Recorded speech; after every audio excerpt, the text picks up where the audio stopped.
పాత్రికేయ మిత్రులను నమస్కరిస్తూ రేపు గౌరవ ముఖ్యమంత్రి వర్యులు శ్రీ యనమల రేవంత్ రెడ్డి గారు వేములవాడ సందర్భంగా వారికి మొదటగా శుభాభివందనలు తెలుపుతా ఉన్నాము. అట్టి కార్యక్రమానికి సిరిసిల్ల పట్టణ ప్రజలు, కాంగ్రెస్ శ్రేయోభిలాషులు, మిత్రులు అందరూ వేములవాడ బహిరంగ సభకు తరలి రావాలని కోరుతా ఉన్నాను.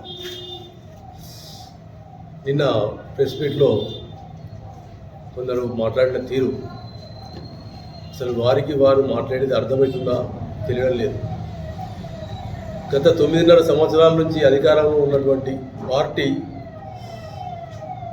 మిడ్మానేరు నిర్వాసితులకు ప్రతిసారి వచ్చినప్పుడల్లా ఇది చేస్తాము అది చేస్తాము మీరు నష్టపోయారు అని చెప్పుకుంటే వచ్చింది. కానీ అధికారం పోయేంత వరకు కూడా వాళ్ళకు చేసిన పాపన పోలేదు.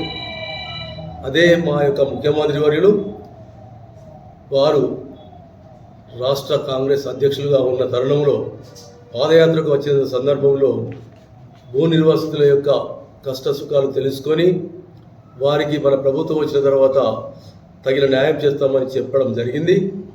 అదేవిధంగా వారు వచ్చిన తర్వాత 11 నెలల కాలం లోపలనే దాదాపుగా 4,696 ఇండ్లకు డబ్బులు మంజూరు చేయడం జరిగింది.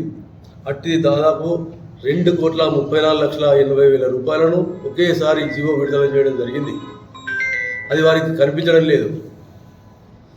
10,000 ఉన్నది కదా 46,000 ఇచ్చి కడమ ఎగ్గొడతారా అని మాట్లాడుతున్నారు. ఎగ్గొట్టే ప్రభుత్వం అయితే ఈ 4,696 ఇండ్లు ఇచ్చేది కాదు. కానీ వారి సాధక బాధకాలు తెలుసుకొని 4,694 ఇండ్లు ఇచ్చుకుంటూ మిగతా చొప్పదండి శాసనసభ్యుల ద్వారా ఒక 5,000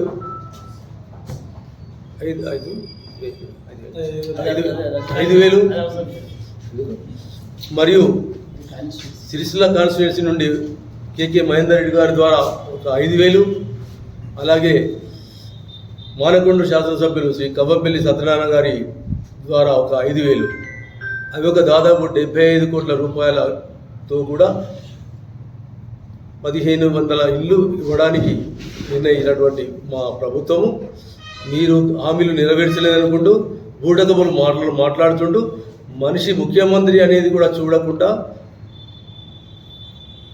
భాషను వాడుకుంటూ మాట్లాడుతున్నటువంటి మీరు కాంగ్రెస్ పార్టీ గురించి కానీ కాంగ్రెస్ పార్టీ నాయకుల గురించి కానీ మాట్లాడే నైతిక హక్కు లేదు.